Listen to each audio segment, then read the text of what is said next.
Hey, Rich, it's Larson. You got a minute? Sure, Larson, what's up?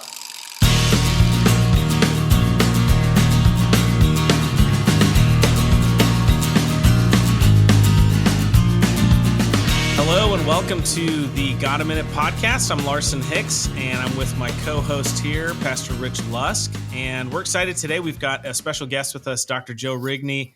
Dr. Rigney is a fellow of theology up at New St. Andrews. He was the president of Bethlehem College and Seminary and taught theology there. Author of a bunch of books, a lot on C.S. Lewis, but he's also got a book coming out on courage, or just came out, on courage, and a few books coming out soon here on leadership. So we're excited to talk to you today, Joe. Thanks for joining us. Yeah, thanks for having me. Yeah, Joe, great to have you. Really looking forward to having you at our conference here in Birmingham at Trinity Presbyterian Church. And Larson, I'll just go ahead and make a plug for that. We've got Joe Rigney and James Wood coming to town. The conference is going to be February 16th and 17th. So that's a Friday evening and a Saturday morning. Actually, Joe's going to hang around and preach on Sunday as well. Yep. And if you go to our church website, you can find information on how to get tickets and all that kind of good stuff. So really looking forward to that. The theme of the conference is Courageous Church, Hostile World, which, Larson, that fits with a lot of things we've talked about recently and a lot of things that Joe's been talking about recently as well. Yep. Well, your name has been invoked a number of times on this podcast. Rich and I don't know, about a year and a half ago, did a whole thing on empathy, and we had both read Friedman and had also enjoyed your Man Rampant episode with Doug on empathy, and so those were great conversation fodder for us, and it's a topic that comes up a lot on this show. So it's exciting to have you on the show. Yeah, that's great. I actually I'm hoping so. I've got a book coming out in about a month on leadership, which is the Friedman stuff. Yeah. And then, but then I'm in the process of collecting sort of the different things I've written on the empathy deal. Cool. And we'll be trying to package those together as kind of a little book of essays that because basically right now it's every now and then that it just kind of circles through and everybody blows up again, like new people blow up. And so it'd be nice. And I just end up sending them random links when people show up on my Twitter mentions and are like, what are you talking about, you idiot? And it's like, so I have to show them here's an article I wrote over here. And here's the thing at Desiring God. And it'd be nice to just say, here, go read that. By the book. By the book. Empathy is one of those buzzwords, that everyone loves to use all the time, but I don't know that anybody ever really thinks very deeply about it. So that was it's been really helpful to read your thoughts on empathy. Yeah. And I should mention the other connection Joe and I have. He's actually my son's theology professor. So that's true. I've got Jed in class. That's right. Yeah, so he's been really enjoying that a lot. I get calls frequently after lectures, and he's like, "Dad, my mind has just been blown." And I'm like, "Cool." Oh, good. Yeah, it's been a great deal. Yeah. So that's our lordship course here at NSA, and all the freshmen take it. And it's been a real, we work through Calvin's Institutes and City of God and kind of basic theology, as well as sort of Moscow distinctives and different things. So it's been a great time teaching that class. That's awesome. Well, thanks for the introduction. Did we miss anything? I kind of ran very quickly through the high level stuff, but anything important that we missed? No, that's it, man. You got me. Well, tell us about your transition to Moscow, because that's fairly recent. So how'd you end up in Moscow? Yeah, that's good. So, for about 18 years, so I graduated from Texas A&M in 2005, got married, and my wife and I moved to Minneapolis to be a part of the Bethlehem Institute, which was kind of the precursor to Bethlehem College and Seminary, grad level apprenticeship seminary type thing. And I'd been reading Piper all through college and had been, had my world blown open by a lot of his stuff. And so went up there to go to seminary, and then ended up sticking around because they were starting up a kind of a 1-year college program that eventually grew to become a full college, an undergraduate program. Yeah. And then the apprenticeship became a seminary. So I was kind of in the right place at the right time, I guess you could say, and sort of grew with the school, teaching in various capacities there. And then became the president of the school after the first president retired in around 2020, 2021. And then I would say, sort of the presenting issues. So then 2 years later, I end up out here in Moscow, and I'd say the presenting issues were sort of twofold. One was kind of a difference of sort of substantive, you might call it political philosophy, between myself and some of the other leaders. Not all of them. There was a mixed group among just the board members and other key leaders there, but a pretty substantial disagreement about political philosophy. I've been more magisterial and Protestant reformed in my views of such things for a long time. I'm post-millennial, so all of that kind of was a package. And I think with the discussions that began to happen sort of in the wider culture, wider evangelical world about Christian nationalism and Christendom and all this sort of stuff, we started kind of working down to like what would be the ideal, what are we aiming at? And so that really brought to the foreground sort of these differences, and it's stuff, obvious stuff like, does the state have a role in promoting obedience to the first table of the law? Right? Can the state encourage right worship of God or restrict blasphemy, public blasphemy, and things like that? So it was those kind of differences, which you'd expect maybe in between sort of more of a Reformed view and sort of more of a typical Baptist view. So that was kind of one issue, and then the other was kind of more of just kind of like a little bit of a how important or how much emphasis we put on sort of the cultural, political challenges that we face today as Christians. Should that be really backgrounded and sort of real sparingly, or is that something that really is sort of one of the key battles of our times? Is that one of the key places where Christians need to lean in? At least some Christians, the leaders, need to be thinking deeply and carefully and trying to bless the church with that. And I've felt kind of called in that regard. It's an interest of mine. I think I can be helpful.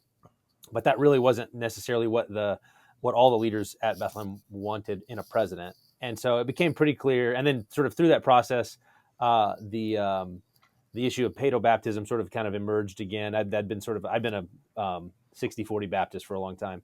And it basically tipped to 50-50, which is where it's kind of sat for a while because it's not as pressing out here. And so that was kind of I don't know if you call it the straw that broke the camel's back, but that basically it became this isn't as good of a fit any longer. And I love Bethlehem. I'm really grateful for them. I think that there's a lot of wonderful things happening there. Got a lot of good friends, and we were able to kind of make the transition, I think, in a way where the relationships are still intact. So happy to commend them and bless and I'm grateful for my time, grateful for John's influence on me and all of my friends and whatnot there. But this just seemed like a better fit for me, for our family. And so in August we headed west, and we've been out here for about 7 or 8 months now. That's great. Yeah, that's great to hear. It's interesting to me that it seems like I think when I grew up Baptist, when I ended up in Moscow, Moscow was kind of my introduction to Reformed theology in the Reformed world. And so I operated under this false assumption for a long time that Moscow was sort of like what Reformed people are and sort of a bastion of Reformed people. Right. And then, style. Right.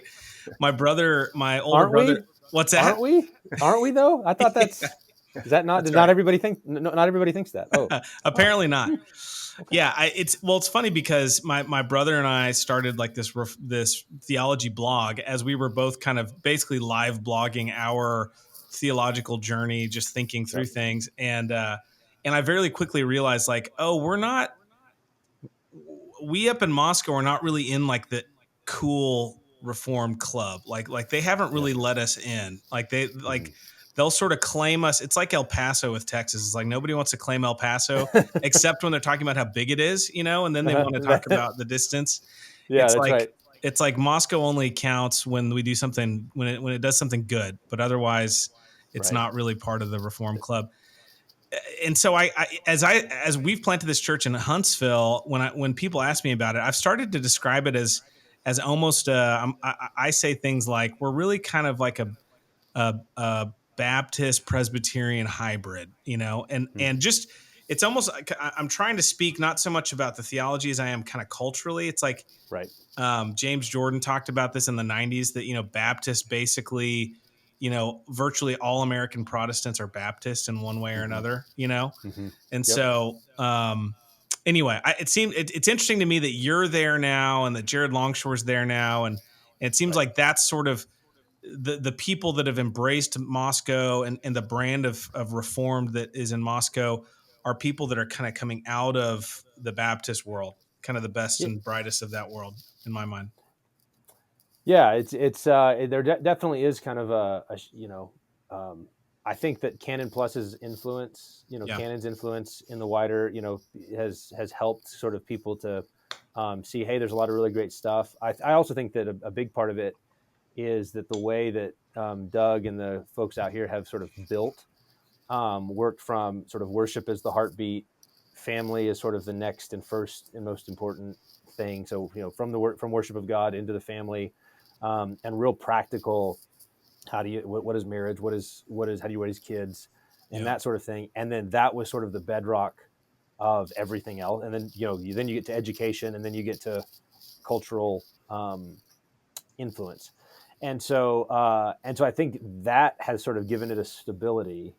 God's been gracious, and it's given it a stability that I think now at this point, as the world sort of comes unglued, is really attractive to a lot of people, regardless of what you think about sort of how the old covenant relates to the new covenant and what you think baptism is. Everybody sort of recognizes what I really want is a worshiping community where I can raise my kids in the faith and in the truth, and I don't have to lie, and that is thick and resilient and builds and fights and all of that sort of stuff. And so it sort of I think that allows. It's not that the Baptist Paedo-Baptist debate doesn't matter, because it does. Sure. But it sort of puts it in a different bucket. Whereas whenever the other stuff's all good, whenever you're living in sort of Christendom conditions, that debate becomes more alive because you're in Christendom conditions. When you're not, then you find yourself the differentiation, the dividing lines are different. Who your people are, who you're building with, become more relevant. Yeah, that's really well put. Yeah, I think what's been built there is a kind of micro Christendom, and I think that is what is really attractive. Is that people are longing for that full orbed, really well rounded, and highly developed Christian culture, where you have obviously the church at the center of it, but you have all these other institutions that are being created or being discipled, and being shaped by biblical truth. Yeah, and I think the thing that has been not fully surprising, because I've been sort of friends and been coming out here for over a decade, but now living here, is the degree to which it is a micro Christendom, but it's a micro Christendom planted squarely in the middle of the remnants of the old Christendom plus negative world. Like that's the kind of microcosm of Moscow, where you have there are these sort of three different cultures that live in a very, very small town, 25,000 people, small community, and that they have to collide and somehow figure it out. So you do have the full-on hippie liberal. I've seen more trans people on the street here in Moscow than I did in Minneapolis, for 18 years. And you could find them in Minneapolis, but it was just bigger city, and they ran everything there. Here, you've got that all full-on progressive the elite university thing. And then you've got what you might call, what I meant by the sort of the remnants of the old Christendom, is sort of the blue collar, farmer, working class guys who, God and country and, libertarian streak, love to hunt, love the guns and everything else. And that's all around here. And then just leave you've me got alone this, people. Yeah, the just leave me alone people. Exactly. And then on top of that, then you have the sort of the Kirker community, which is sort of what you might call Christendom plus. It's like we're trying to do it.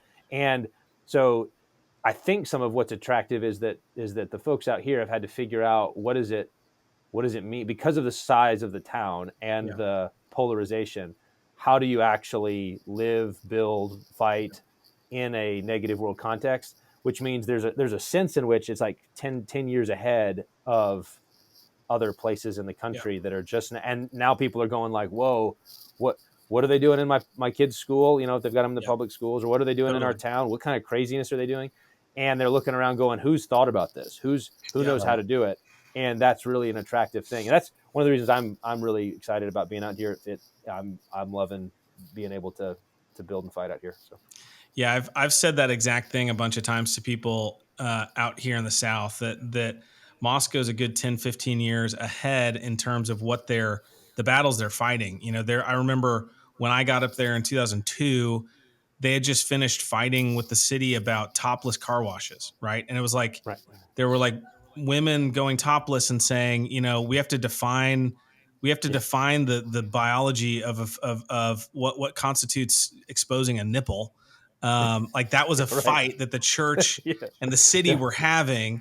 And it's like, okay, that's not happening here. Yeah, right. Like it's things are, Yet. there's some things we're fighting some battles, but like we're not even close to there yet, Right.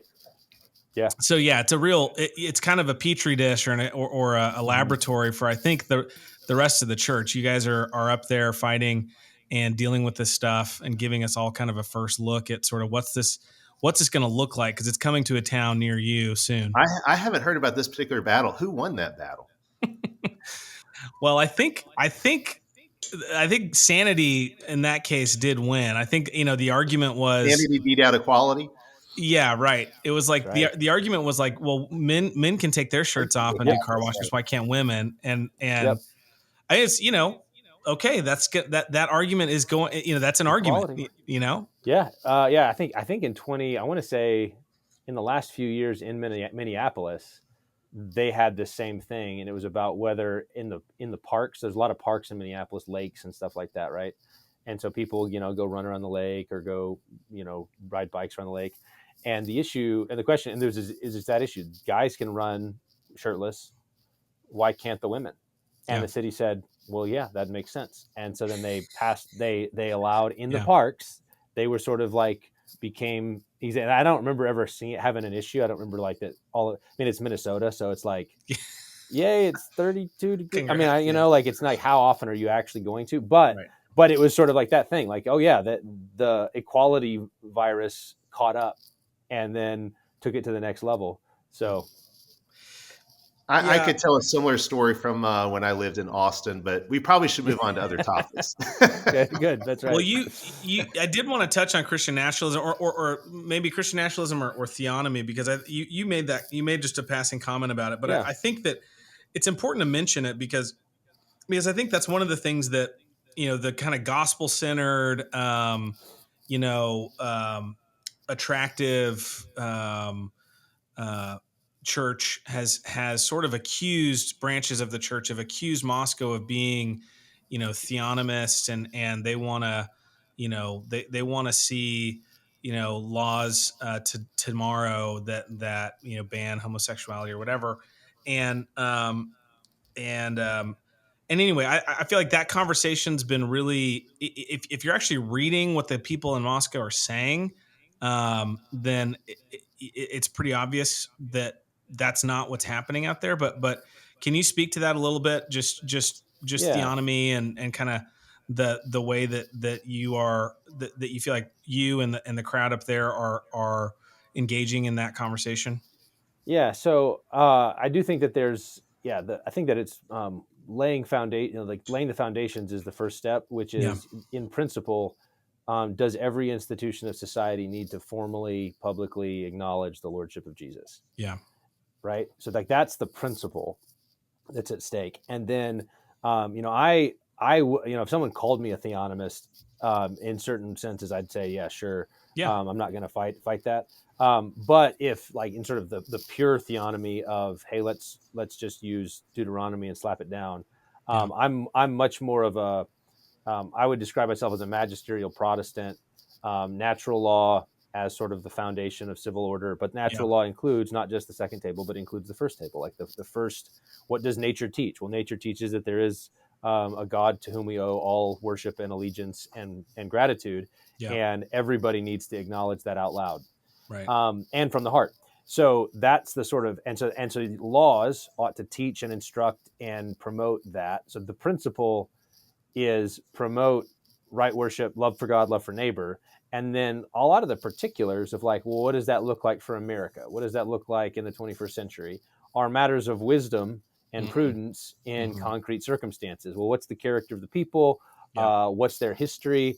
What sort of structures and laws have they had in the past that could be sort of reawakened or something like that, versus sort of this like, hey, we have the ideal, republic, and we can just sort of plop it down, from the sky. And so I've got lots of flexibility, I suppose. I think this is one of the brilliant things about Protestant political philosophy, is that it has these key things that are really core and that are, you got to promote right worship. Yeah. But then there's all kinds of flexibility about how that looks. And so it looks different in England, and looks different in Holland, and looks different in America. Right. And presumably it will look different in Brazil, and it will look different in India, like whenever it gets around to working there. And that's okay, because that's what wisdom is. And so I think and I think, so for here, a lot of the stuff is the political arrangement that America had for the first 180 years of its existence was pretty good in terms of its structures. Yeah. Right. It was the, so because you had Sabbath laws, which encouraged, but didn't drag everybody to church, but that encouraged, said, hey, we're not going to work on Sundays so that you can make sure you get to worship. Right. That did have blasphemy laws in extreme cases, that could be applied, and it would at least taught that how you speak about God matters. So those sort of things were all in place already without having to have a formal established state church. Right. This is when Doug talks about mere Christendom as sort of as something to aim for, especially in the American context. I think that's the idea, is a Christian nationalism that would have that wouldn't have an established state church, but that would leave room for a lot of, for the Baptists and the Presbyterians and the Anglicans to all do their thing. Yeah. But that overarching, there is a kind of Protestant core to that could even that has space for even for Roman Catholics, for Jews, and then you start to go, as you get out there, it's like, well, does everybody privileged in the same way? And it's like, probably not, because certain ideologies, certain religions are more disruptive, and that you have to take. That's part of the wisdom is what can we absorb, what can we tolerate. And I think the debate that, I think a lot of people can philosophically, get on the same page about some of this stuff, but it's really when the rubber meets the road, the question is, there's principles. You've talked about wisdom dictating the methods, right? But I think the question is really, it's not what, it's how. It's like, how does this come about? And I think you guys are pointing to, like you just said, you're pointing to early America as an example of, well, here's an example of how Christendom was sort of built in a positive world context. But today, where we're at, how do we go about building this, right? Yeah, that's right. And I think, and I think so sometimes it can sound like, so this is my view.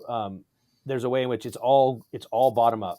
Right. Yeah. So the thing that we need first and foremost, fundamentally, and that you can't make any progress until you get sort of the third great awakening.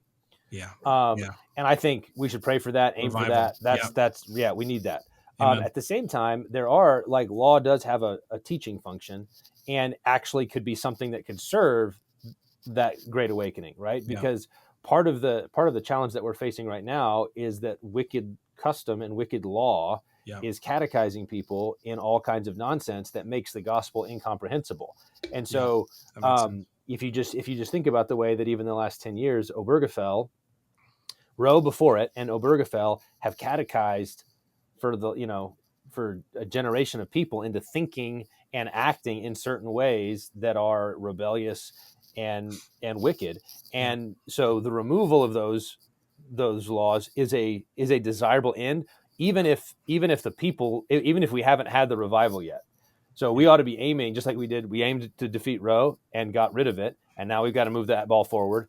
And the same thing I think is true in terms of Obergefell, especially as sort of the nasty fruit of that decision begin to manifest in the whatever trans stuff and the surrogacy, and just you've abolished the family. We've got a really good Jeff Schaefer out here works for the Hale Institute, which is kind of our law institute at New St. Andrews, and he just talks about how on paper, actually legally, like the family just doesn't exist anymore. The natural family doesn't exist. And it's like, well, but look, it's still there. It's like, yeah, it's still there because they haven't gotten around to it, and they're going to just keep clawing away unless we resist it and reassert a different vision of the family, which requires overturning all of that all of the folly. Yeah, I think that's really, really good. And I think you're exactly right. While the law, civil law, cannot change hearts, it does catechize people. It does Right. train people in right from wrong. So a society in which, say, abortion is allowed versus a society in which abortion is criminalized, you're going to create two very different kinds of societies, two very different kinds of citizens in those societies, and two very different views of children and family and everything else that's downstream from that. It's interesting. Growing up, I was actually born in '73, so the year that the Roe decision was handed down. And it seems like that was kind of always part of the discussion that Christians were having. We need to overturn Roe. I do not hear nearly as many Christians talk about the need to overturn Obergefell. Right. It's almost like we have accepted the new playing field in which Obergefell is kind of this fixture. And I think that's a huge mistake. I think Christians need to be we need to be working at undoing Obergefell for all of those reasons. So you tied this in with the gospel, and I don't want to say the preconditions for revival, because obviously God can always do as he wishes. But I do think a society that is confused about marriage and the very definition of marriage is going to be a society that has a very hard time comprehending the gospel, because the gospel is a story about a marriage. Right. And so when you have totally overhauled the definition of marriage and really destroyed marriage as an institution, now the gospel is that much harder for people to understand. You've erected all of these new obstacles and barriers to people's understanding of what Christ has done for his church and how that should be understood. So, yeah, there's a whole lot at stake in this beyond. And one other point, which I think fits well with what you were saying. I think it's really, I think a lot of people think the whole idea of a Christian nation is oppressive. It's repulsive to them. And I've got to think, wow, what an insult that is to King Jesus. Right. We've even got a lot of Christians who think when Christians say that, for our nation to be under his rule and acknowledge his lordship. It's like, what does that say about Jesus? Okay. But beyond that, I think one thing people don't understand is that in a genuinely Christian nation, there's actually going to be far more freedom than anything we enjoy under some other lord, under some other system, with some other God in charge. It's actually much better for the non-Christian to live in Christendom than it is. I would just end it there, but I would say it's certainly much better for the non-Christian to live in Christendom than it would be, say, for the Christian to live in a Muslim nation or a pagan nation or a Buddhist nation. Christendom is good for everybody, because the kinds of laws you have conform to human nature and to how God has designed humans to live together. And that's and the optical illusion that what people miss is that a lot of the blessing that this is what the certain kind of liberals today they just want to turn back the clock 5 years. They want to go back. They want to go pre-woke. They want to go pre-progressive totalitarianism, and they think that's sustainable when that was just the last fumes of Christendom, finally petering out at the edges. And now it's like this is consistent with the system. We're working our way now. The totalitarian stuff that we're dealing with, the tyranny that we're dealing with at this point, is just the natural outworking of the secular project, and that little, it was almost like there was like overlap of the ages, this transition period in which there were still some of the blessings of Christendom being enjoyed without the foundation being cultivated. It was being jackhammered. And then all of a sudden now the house is collapsing. Everybody's going, could we just put the house back up? It's like, well, you got to have the foundation. You can't put the house up without the foundation. But that's exactly right. And the other thing I think that's significant about this, and this is where Christians, I think there's a number of Christians who haven't made the shift yet. This is the negative world principle, is because a lot of Christians, especially evangelicals, will say it's always been negative world. This idea that we've moved into a new era in the last decade or so is false, because we've been in negative world since the first century. Well, the difference though really has to do with moral order. And this is sort of C.S. Lewis's point in Abolition of Man, whereas all societies, all civilizations throughout history, even the pagan ones, acknowledge some sort of moral order. He called it the Tao.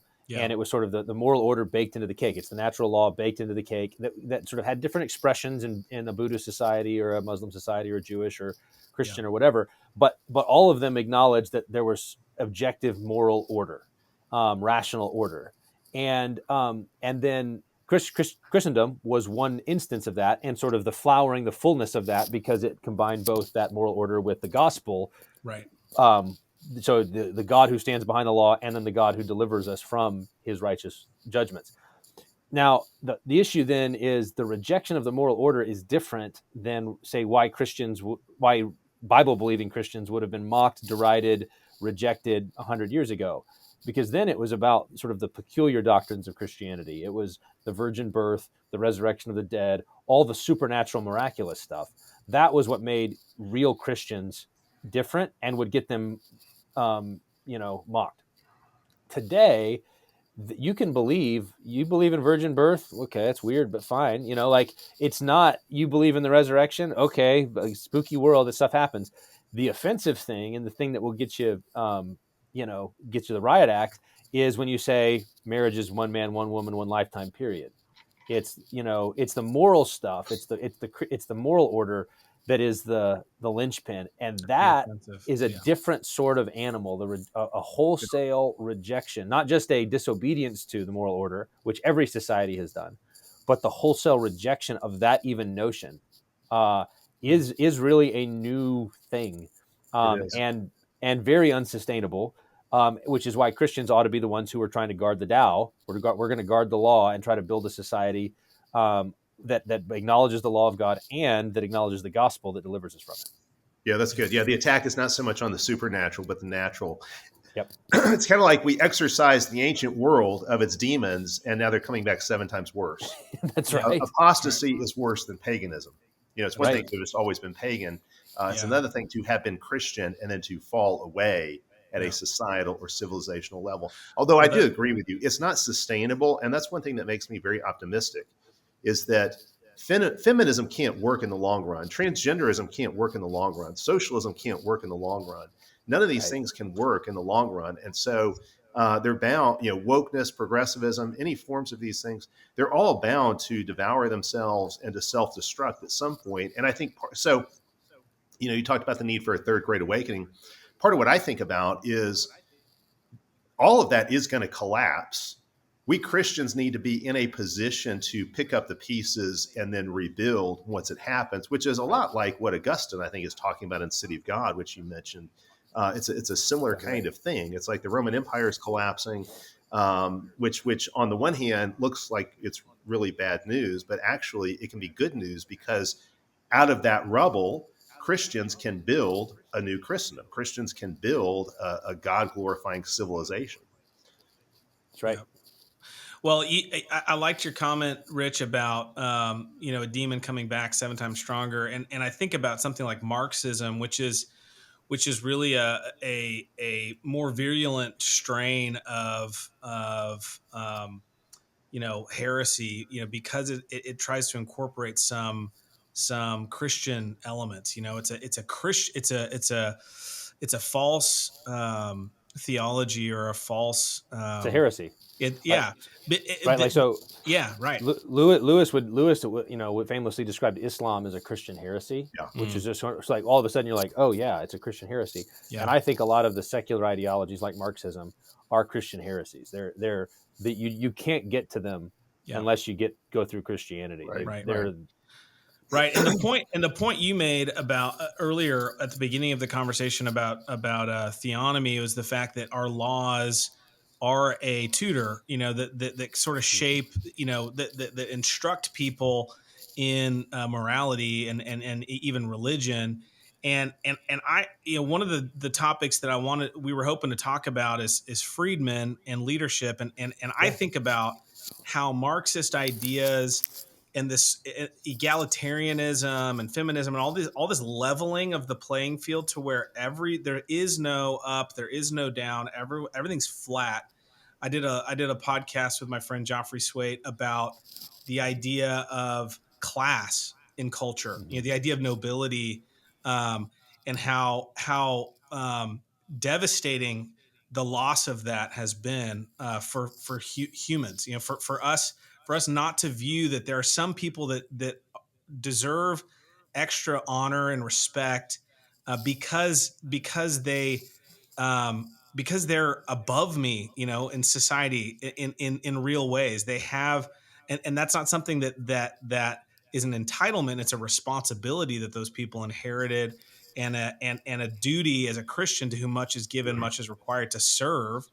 And so anyway, I think about all of those societal changes which the law has enshrined. We were talking about the kind of deconstruction of the family, and different things like that.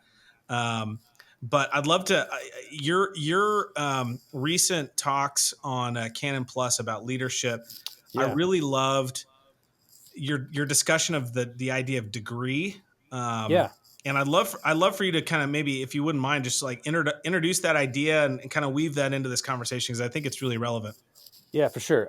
So degree is a concept that I got from Shakespeare. So it comes from, in particular, a speech in one of his like lesser known plays, Troilus and Cressida, his retelling of the Greek and Trojan War. Yeah. And at one point, Ulysses gives this speech about why has the Greek army not been able to get it done? Why after years, they haven't been able to conquer Troy? And the other generals all think it's because the gods are testing them and they're just putting them through hardship, and it's external challenges, and we just got to man up and do it. And Ulysses says, actually, our problem is more internal, and it has to do with the he uses a bunch of different terms for it, but the concealing, destruction, the shaking of degree. And degree basically is a principle of social order that unites unlikes. So every society is going to have ordered relationships. So husband, wife, parent, child, employer, employee, magistrate, citizen, pastor, layman. You just run down the list, and there's all these different ordered relationships. Well, the thing that unites these are unlikes. My husband is not the same as a wife. Parents are not the same as kids. Pastor's not the same as layman. The thing that holds them all together, Shakespeare gives this term. It's called degree, and it's what fixes things and helps them do it. And so the analogy that Ulysses uses is sort of the way that the sun regulates the planets. We talk about gravity as sort of like a principle of order. It's invisible. You can't see it, but you see its effects in that the planets orbit without collision. Yep. And he says, when you remove degree, what happens? Well, the planets wander into disorder. They start colliding with one another.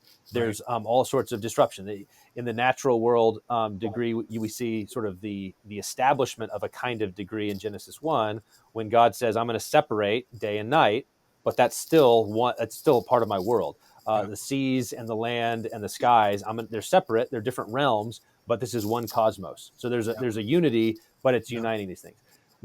So that natural degree has a counterpart in the social order, and when that principle of social order comes undone, then all you get is chaos. All you get is choking. All you get is suffocation and destruction. And you can't get anything done. So that's the application in Shakespeare is we can't win because, and to get concrete, the general is disdained by the one below him, and the guy below the colonel is disdained by the guy, and it just spreads like a fever. It works like a fever through the whole army of envy. It's envy, rivalry, conflict. Everybody's out for themselves. Might makes right. That's the sort of thing that Shakespeare's talking about.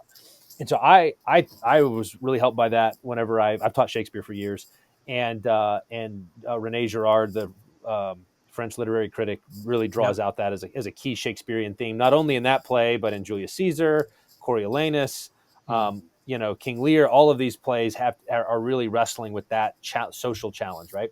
Yep.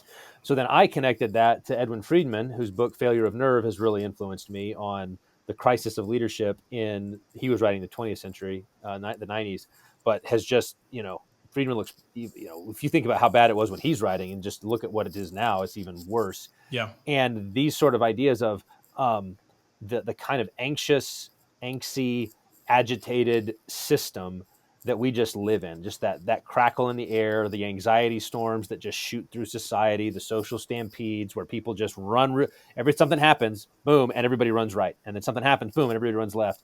And it's just a big herd of stampeding. And then leaders who ought to be the shock absorbers for the system, right? They ought to be they're the ones who ought to absorb those shocks and be able to calm everybody down, bring some order, get some organization, put things back in order. They've abdicated.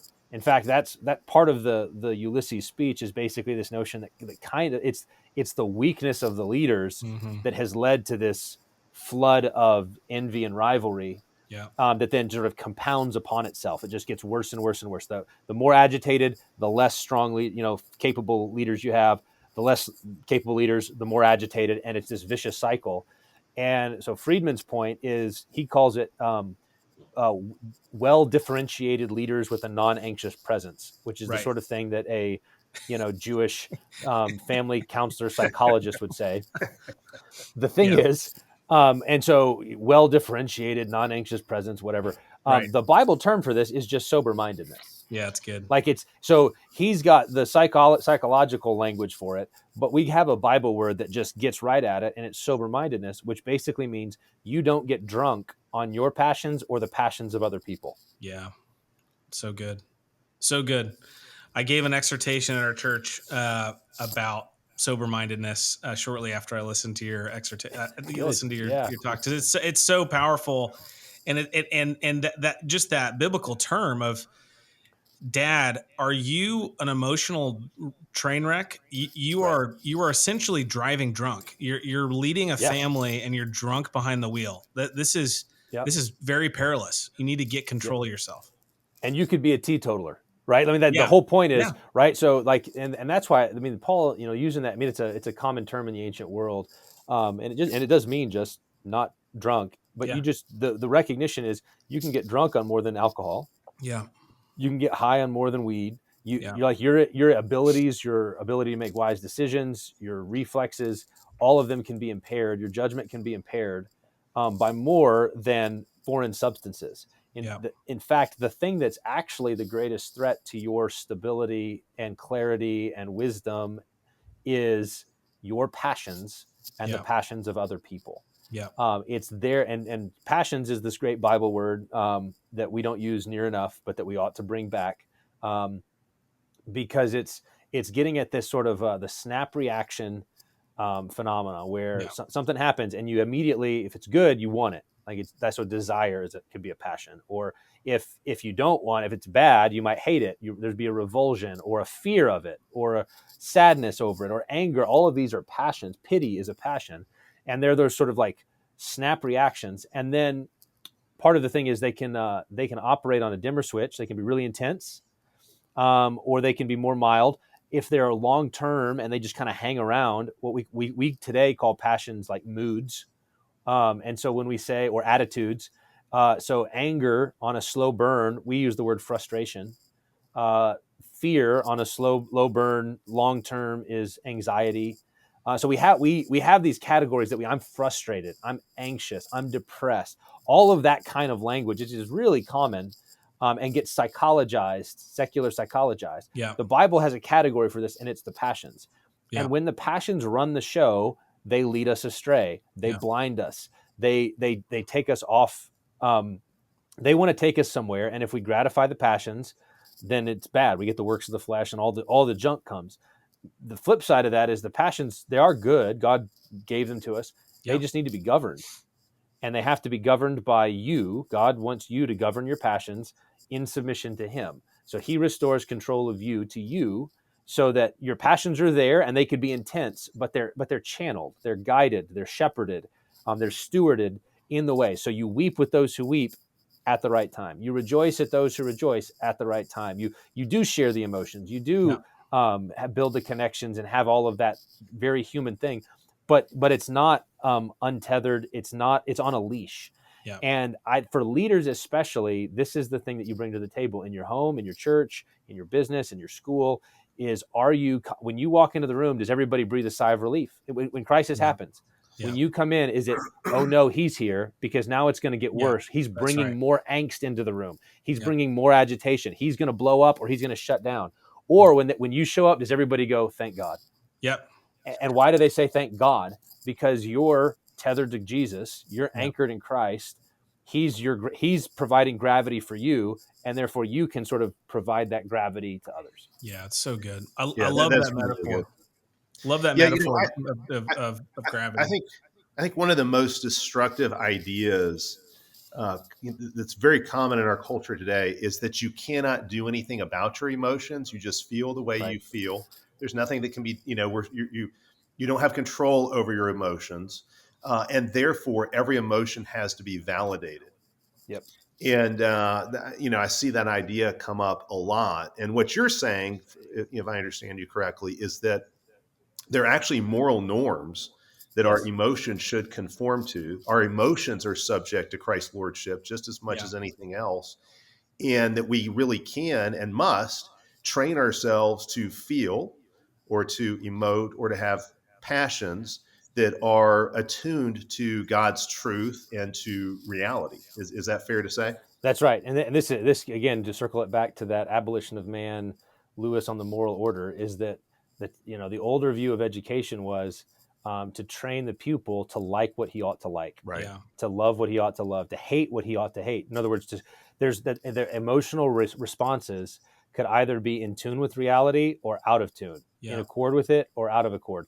And Lewis actually applied this to himself when he, this is the ironic thing, right? He's author of Narnia, and he's like, I don't enjoy the society of young children. Yeah. I don't like kids. He's like, I don't like kids. But then he said, and you might just say, well, tomato, tomato, whatever. And he says, and that's a defect in me. Right. Yeah.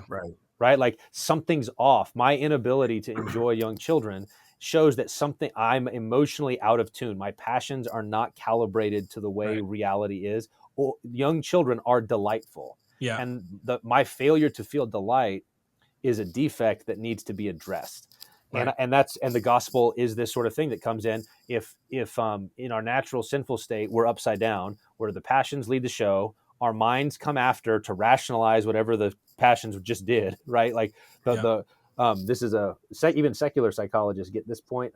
Jonathan Haidt, in his book on the righteous mind, talks a lot about how our instincts come first and the reasons come second. Yep. So he uses this rider and elephant analogy, where the elephant is like the passions, and the rider is the mind, and the elephant's unruly and just kind of stomps on stuff. And then the rider is basically the elephant's defense attorney, who's trying to, the reason that he did that was, and give all these sorts of really good reasons for just the elephant doing whatever it wanted. Well, God's expectation is, to put it right back up, God, it's not passions leading us and God's out of the picture. It's that God is over our mind and our mind is over our passions. And that's a well-ordered soul. And then when you have a well-ordered soul, sober-minded, steady, stable, then you can have a well-ordered family.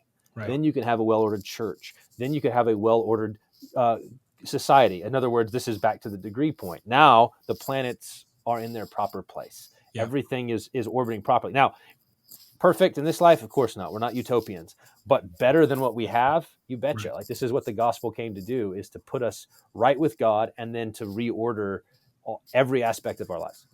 Yeah, that's really good. The way I've heard it put, you mentioned Haidt's analogy with the elephant. The way I've heard it put, which I think is helpful, man is not so much a rational creature as he is a rationalizing creature. That's right. Yeah. We use our reason in service of the things that we want the most.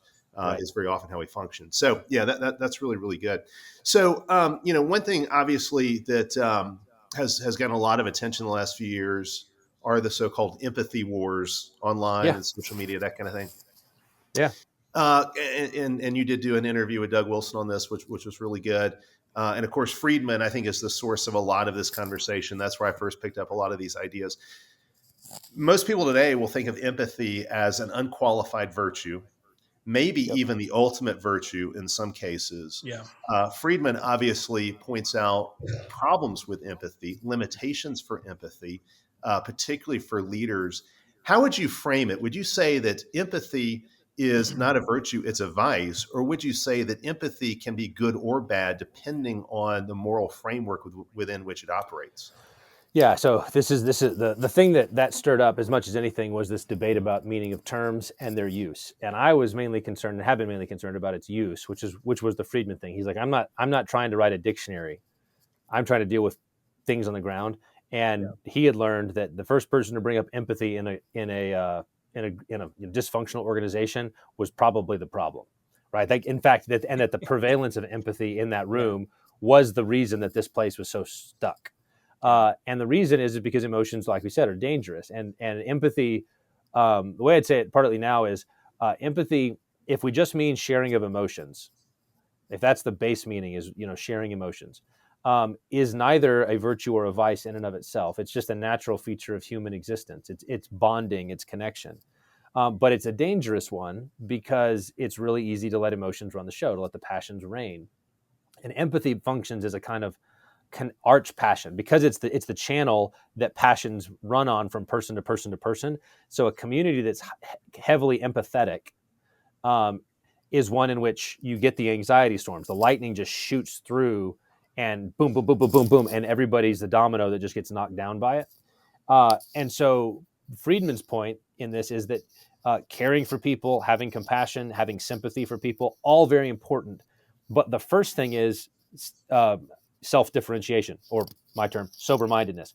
The sober-minded people can afford to be compassionate. Sober first, and then you can intentionally, wisely seek to love and care for those who are hurting, because you're doing so from a place of stability, of knowing what we're doing, what's good, what's bad, what's right, what's wrong. We're tethered to those realities. In Christian terms, we're anchored in Christ. And because of that, now it's on a leash. And so now I can help the person who's drowning get out of the pit. Whereas otherwise, this was the image that's kind of, I think, stuck with most people, is empathy in the modern world means they're drowning in quicksand and I should just jump in with both feet. Right. Because I'm empathizing with them. Right. And it's like, but now you're both stuck. And this didn't help anybody. The other piece I think that's really important in terms of the modern context is, this is a Friedman point, is that empathy becomes a power tool in the hands of the sensitive. Yeah. People realize in highly empathetic contexts that the biggest victim wins.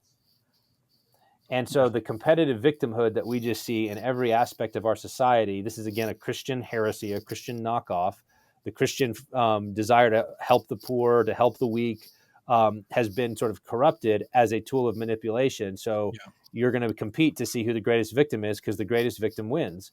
And so in communities where that sort of takes root, it's really, really difficult to get anything done, because your agenda will always be hijacked by the most reactive, the most immature, the most self-victimized, whether true or, and it does. I use victim in scare quotes because there could be really horrible things that have happened. The issue is who's in charge, who's driving the show, and that's where the empathy thing becomes a real problem. Yeah, that's really good. The other maybe one more thing on this because I didn't. This has been running under the surface, and I may have an article coming out in the next few days making this point, but it has to do with the relationship between empathy and feminism. So, like in all of my stuff, I haven't really made the gender point, but it is relevant. Because women by nature tend to be more empathetic than men, and by God's design for good reasons, right? Like they're the glue, bonding with the kids, the maternal instinct, all of that stuff is wrapped up with their people orientation and their ability to help people connect, and their intuitions and sensitivities to emotional states. All good in its place. The challenge if that becomes the driver is it alters fundamentally the nature of the body, of the community. Yeah. So this is why women's ordination in all of the places where that's a fight is a watershed issue. So last week, I don't know if you guys followed that dust up with the Anglicans in South Carolina, where Calvin Robinson just said it, right? Went to a mixed group. He's got priestesses in the Anglican priestesses and other advocates of women's ordination. And he says, our problem is feminism, and our problem, where did critical theory come from? It came from feminism. That's how it took root. Women's ordination is a cancer. It's a Trojan horse, and just went for it. And so he would say all the things I just said. The interesting thing, though, was what happened after, when he got canceled, when they wouldn't let him participate on the panel, presumably because the organizers got a bunch of angry emails. Yeah. Right. Yeah. And from women who were distraught. And this is the key thing for leaders, is one of the social principles is men struggle to deal well with feminine displeasure. Yeah. Like female displeasure and agitation is really difficult for men to know how to deal with, even good men, and especially sometimes good men, because they've been taught, hey, care for people, Christian, live with your wife in an understanding way, right? Show honor to the weaker vessel. And so there's a desire to accommodate. And so when you bring that into the elder room, when you bring that into the decision-making, you immediately alter the dynamic such that you can't have the same kind of direct You can't fight over the ideas directly because guys do that naturally. That's how God built us, to like orient to ideas and not get as offended by who said what was the tone of voice. Like, let's just figure out the best thing. You bring women in and guys rightly orient and say, well, I'm not going to hit a girl. I'm not going to rhetorically come at her. She made a point and I'm going to be more gentle. Well, that means if she's wrong, she has outsized influence in the room now because no one can challenge her to the same degree. Right. If she gets upset, nobody knows what to do. So this is a real problem, and why and how I think the empathetic mindset gets sort of slipped in is when that pressure to women up front, women in the room, and in terms of decision making. Now, we want female influence all throughout our communities in all good ways. Yeah. But at this sort of headship, wherever the headship thing is, God expects there to be godly men leading. And if you try to, if you do the interchangeable thing, it doesn't work because we're not. Well, and one of the great flaws with Friedman's book is that he does not bring gender into it. Exactly right. So, yeah. And I thought what happened with Calvin Robbins was actually the perfect illustration of why women's ordination is so terrible. It's like you proved to the point he did by how you responded to the women that got angry. You accommodated them, you caved to them, and you canceled the guy who spoke against women's ordination. Right. You know, and I'm sure that the people that canceled Calvin Robbins thought they were doing a good thing. You know, we're white knighting. We're looking out for the interests and the feelings of these women. But actually, and this is where I think empathy is so dangerous, it allows you to be manipulated. Right. You know, if you're overly empathetic, you become very easy to manipulate. As you said, it can be by victimhood or pseudo victimhood, but it allows you to be steered one way or the other by those who complain the loudest, those who are those who basically call the most attention to themselves in that way, who present themselves as the victims of the situation. Right. And the pressure, what's interesting is the pressure isn't always directly from the person who's reacting, right? It's actually from soft-hearted people around you, right? So it's and that's actually the most difficult pressure to deal with is when it's the reasonable guy who's like, but hey, couldn't you just accommodate this? You know, okay, I agree with you. I agree. They shouldn't have said that, right? It's I'm granting you're right on the merits, but then there's the but, you know, this person's hurting. Right. This person's and so you need to adjust and sort of accommodate it to suit them. And that's the pressure that's hardest because that guy, he's not reacting in a like blow up way. He's not storming about. Instead, he's channeling the anxiety from the other person to you in the form of steering pressure. Exactly. And that's the hardest one to actually deal with. And the one where you've got, unless you begin to recognize that how the dynamics are working and how the passions are getting channeled in your system, you don't even know what's happening. And yet you find yourself accommodating kind of just subtly, okay, just don't touch that because it'll blow up. Don't touch that because it'll blow up. And you begin to walk on eggshells. Right. Well, and now you this can't is kind of where leave. I think your redefinition, not necessarily redefinition, but you're kind of biblical characterizing of highly differentiated, emotionally stable as sober-minded. I think that hits some of it, but I think the degree stuff hits the differentiated piece. And I think that was, for me, just as a lay person reading that book, that was the term that I think needed more explanation. And that's why I really loved your talk about degree. But the idea about a leader, like I run a company and it's better for the company. It's actually better for the organization for me to be more distant from the people on the ground because it's like the sort of middle management folks get to say, well, I need to talk to the boss about that. So they get this sort of check from emotion just running right through into the decision-making process. There's sort of this check. Well, let me talk to the boss about that. But then there's also this ability for me as the boss to say, we're not going to do that. We're not going to do that. And I'm not necessarily sitting across the table from the person who's having a fit. You know, I'm sort of, and it's like, this came down from the boss. He's the boss. Yes. and what the boss says goes, and that's that and it's differentiation where I think a lot of people think a flat organization is the best, or they take the idea of leading from the front and they think that just means that the boss is right there in the mix and in every case.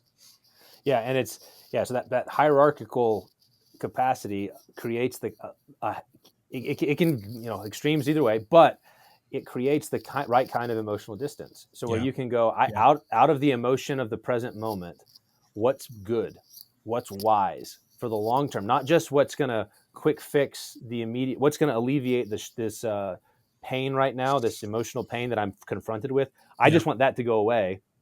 And so there's a way in which this is I just want it to go away. So anything that will make it go away, I will do, even if in the long run this is destructive. And the extreme examples of that, right? This is what we see with like it's just worked its way. The transgender stuff is basically like, hey, we're going to accommodate this delusion because they're emotionally distressed right now, and this they think, and they're told, catechized, that this surgery will make it better. And if you can get outside, you can go, no way, this is absolutely insane. But in the moment, and then you can see the way that the empathy gets manipulated by, but if you don't, then they're going to commit suicide. Right. If you like the threat of suicide hangs over and becomes the ultimate steering wheel for a parent dealing with a kid who's been captured by this ideology.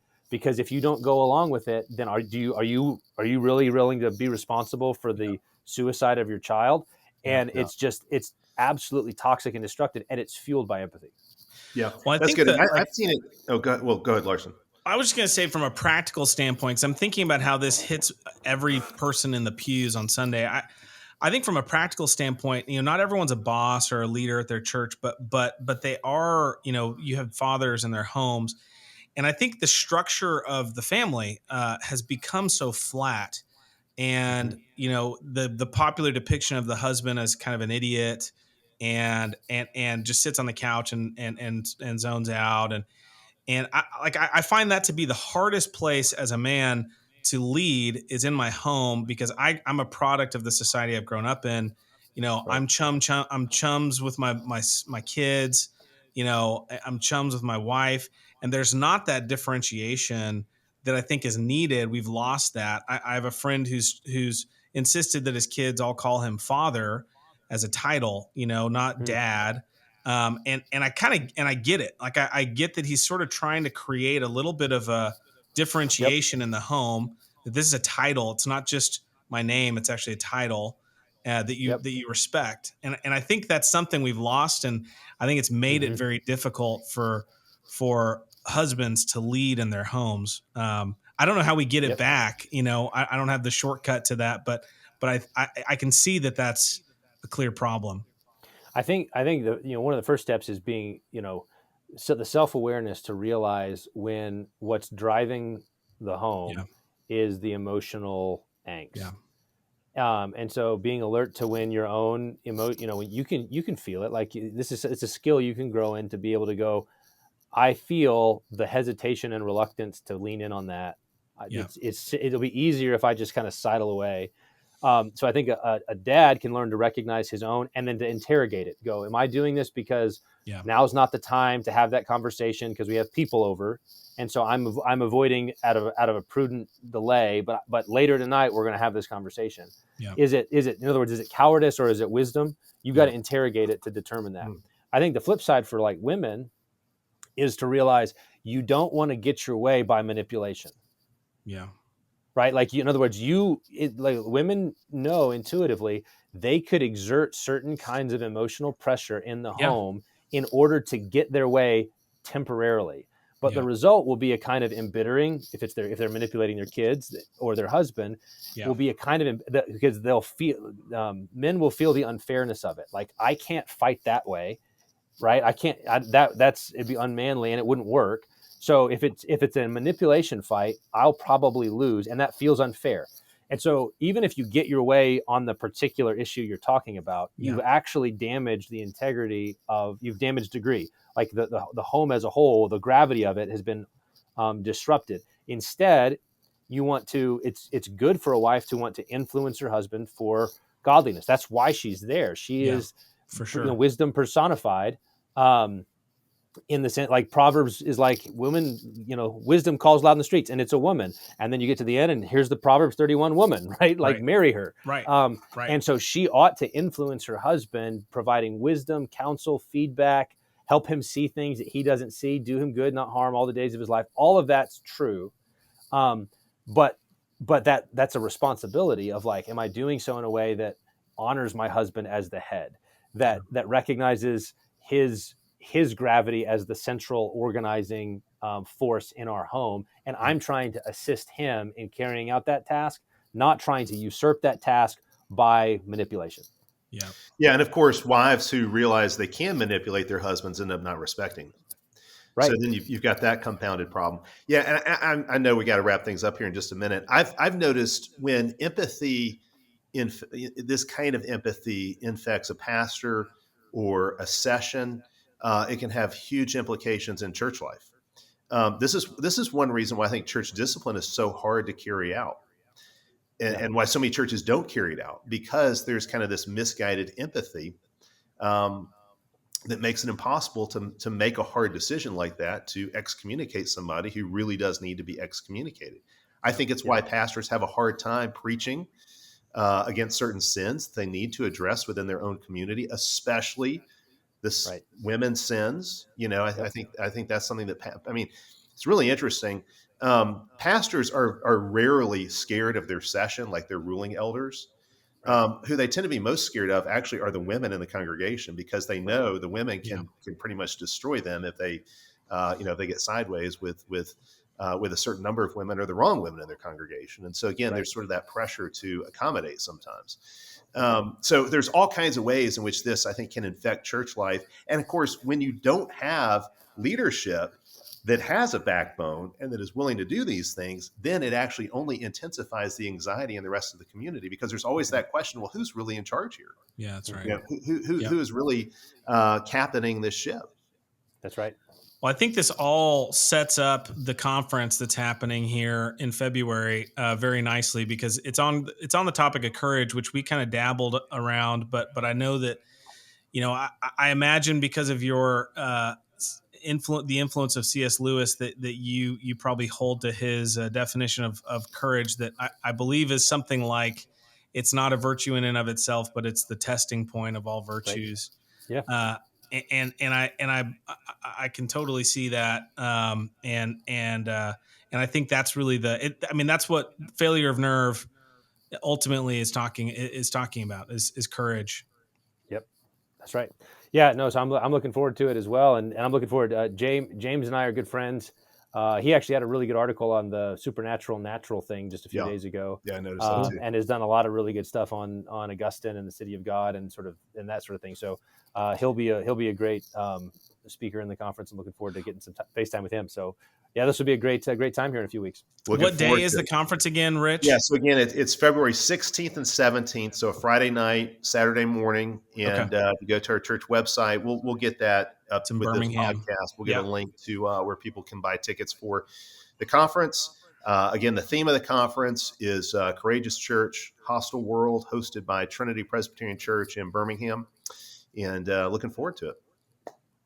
Well, it's on my calendar, gentlemen. I really hope to be there. It's about an hour and a half drive for me, so I don't really have much of an excuse.